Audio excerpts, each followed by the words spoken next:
Welcome to episode 9. Today we're going to be talking about supervised versus unsupervised learning. There's often misconceptions about what these mean, and so today we're going to break it down without any math. All right, so this is a child's toy.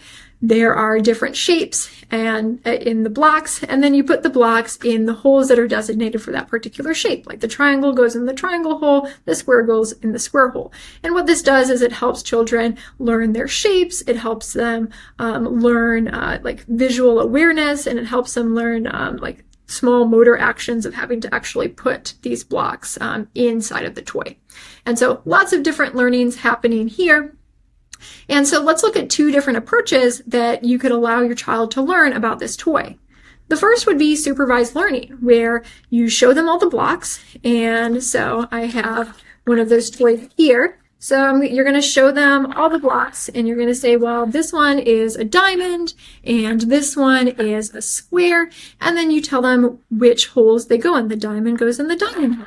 And you demonstrate it for them and show them. And so what we're doing here is we're actually labeling the data. So we're saying this particular object is a square, or this particular object is a star, and it goes in the star hole. So you're labeling both the blocks, and then you're also labeling the toy.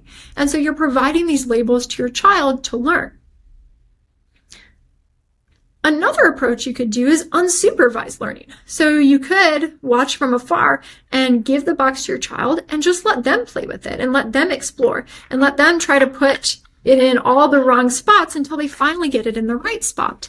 And over time, they will learn the patterns in the data.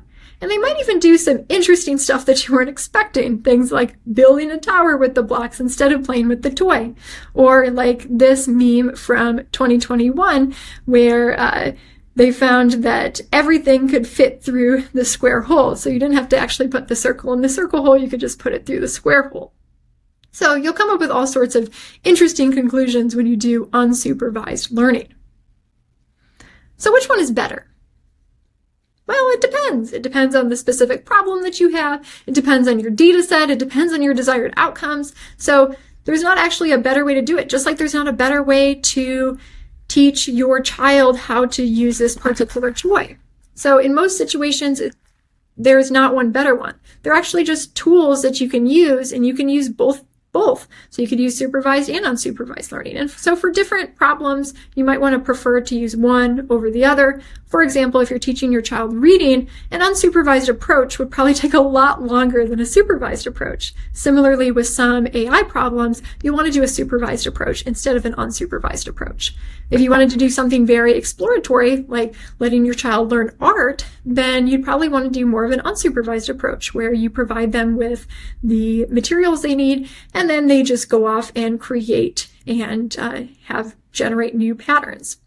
And so you might want to use an unsupervised approach for that. And similarly, with some AI problems, you might want to use an unsupervised approach because you want to understand new patterns that you hadn't considered in the data. All right, so stick around for episode 10. We're going to talk about generative versus discriminative AI. Thank you for joining me for this episode in the AI for People Who Hate Math series.